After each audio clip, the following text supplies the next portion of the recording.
Nous passons notre vie à vouloir être acceptés. Nous nous adaptons. Nous disons ce que les autres ont envie d'entendre. Nous faisons ce que le monde attend de nous et nous cachons une certaine partie de nous. Petit à petit, nous devenons des experts dans ce domaine, celui de jouer un rôle. Et ce qui est le plus troublant, c'est que nous finissons par oublier que c'en est un. Nous nous habituons tellement à porter un masque que nous ne savons plus ce qu'il y a en dessous. Mais nous continuons à avancer. Nous réussissons parfois. Nous cochons des cases. Nous obtenons un travail, une situation, une relation. Et finalement le Saint Graal, la validation des autres. L'impression d'être enfin accepté. L'impression d'avoir enfin réussi à se créer une situation dans ce monde. Mais pourtant, quelque chose sonne faux. Comme cette sensation étrange de vivre une vie qui fonctionne mais qui ne nous ressemble pas. Je crois que l'une des plus grandes tragédies d'une vie, ce n'est pas d'échouer, c'est de réussir en devenant quelqu'un que tu n'avais jamais imaginé être. Parce qu'à force de vouloir plaire à tout le monde, tu finis par ne plus te choisir toi-même. Tu connais probablement cette phrase, « Sois toi-même ». Elle est belle mais elle est incomplète. Parce qu'avant d'être toi-même, encore faut-il que tu saches qui tu es. Et c'est là que tout commence. Qui serais-tu si tu n'avais plus besoin d'impressionner qui que ce soit?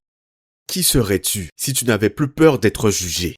Qui serais-tu si personne ne te disait ce que tu devrais faire de ta vie? Et en toute franchise, je crois que ces questions sont inconfortables, parce qu'elles nous obligent à regarder une réalité que nous évitons souvent. Une grande partie de nos décisions ne nous appartiennent pas vraiment. Elles appartiennent à nos peurs, à notre besoin d'être accepté, à notre besoin de correspondre aux attentes des autres. C'est humain. Et si tu m'écoutes depuis un petit moment, tu sais que je m'adresse à des conquérants, à des bâtisseurs. Et même si tu as l'impression de ne pas l'être dans ta vie, le simple fait d'écouter et de t'exposer à cette énergie montre que tu es en train de réactiver cette partie au fond de toi. Et c'est exactement pour cela que tu dois comprendre une chose. Tu ne peux pas construire une vie authentique à partir d'une identité fabriquée pour rassurer les autres. Alors aujourd'hui, j'aimerais que l'on parle d'authenticité. Pas d'authenticité que l'on affiche sur les réseaux sociaux, mais de celle qui existe lorsque personne ne regarde. Celle qui te permet de rentrer chez toi le soir et d'avoir la sensation enfin d'être en accord avec la personne que tu es devenue.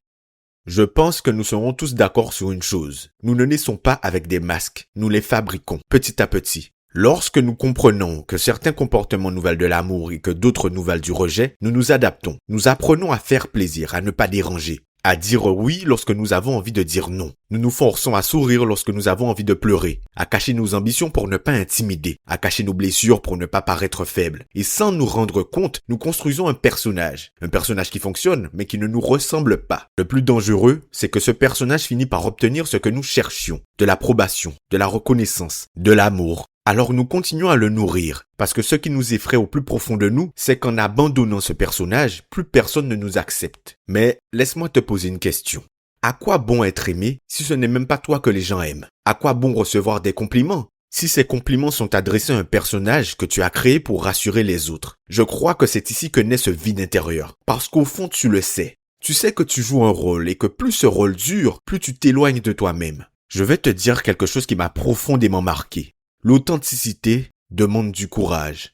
Parce qu'à partir du moment où tu décides d'être pleinement toi, tu acceptes une conséquence. Certaines personnes vont s'éloigner, pas parce que tu es devenu une mauvaise personne, mais parce que tu n'es plus la personne qu'elles pouvaient contrôler. Tu n'es plus celle qui dit toujours oui. Tu n'es plus celle qui se tait. Tu n'es plus celle qui fait passer ses besoins après les autres. Et ce changement dérange parce que lorsque tu changes, tu obliges inconsciemment les autres à se confronter à leurs propres choix et tout le monde n'est pas prêt à faire cet exercice. Alors ne confonds jamais une perte avec un réalignement. Toutes les personnes qui quittent ta vie ne sont pas forcément des personnes que tu devais retenir. Parfois, elles étaient simplement attachées à une version de toi qui n'existe plus et c'est très bien ainsi. Pour tous les conquérants et les conquérantes qui m'écoutent, il faut que tu comprennes une chose. Il vaut mieux être rejeté pour ce que tu es qu'être accepté pour ce que tu n'es pas. Mais je sais que c'est une phrase que tu as déjà entendue, que c'est plus facile à dire qu'à faire. Mais si tu m'écoutes et que tu as cette envie de changer, tu ne peux pas continuer à ancrer cette croyance au plus profond de toi. Bien évidemment que ce n'est pas simple, mais ça ne signifie pas pour autant que ce n'est pas possible ou que ça ne vaut pas la peine. Ou même pire encore que tu n'es pas à la hauteur. Tu sais, j'aime beaucoup l'image du sculpteur. Quand il regarde un bloc de pierre, il ne cherche pas à ajouter de la matière. Il enlève encore et encore, jusqu'à révéler la sculpture qui était déjà là. Devenir soi-même, c'est un peu ça. Tu n'as pas besoin de devenir quelqu'un d'autre, tu as besoin d'enlever. D'enlever les croyances qui ne t'appartiennent pas. D'enlever les peurs héritées des autres. D'enlever le besoin permanent de plaire. D'arrêter les rôles que tu joues depuis bien trop longtemps. Ton authenticité n'est pas quelque chose que tu construis, c'est quelque chose que tu retrouves. Alors, comme d'habitude, j'aimerais te proposer un exercice. Pose-toi cette question. Dans quel domaine de ma vie est-ce que je joue encore un rôle? Peut-être au travail, peut-être avec ta famille, peut-être dans ton couple, peut-être même lorsque tu es seul avec toi-même. Puis, je veux que tu te poses une deuxième question. Qu'est-ce que je crains qu'il arrive si je montre enfin qui je suis? Prends le temps de bien y répondre, parce que derrière cette peur se cache très souvent la porte de ta liberté. Mais ce n'est pas tout. Je veux que tu te demandes une dernière chose. Si je n'avais plus besoin d'être validé par qui que ce soit, comment vivrais-je? Au fond, l'authenticité n'est pas le courage d'être différent, c'est le courage d'arrêter de prétendre.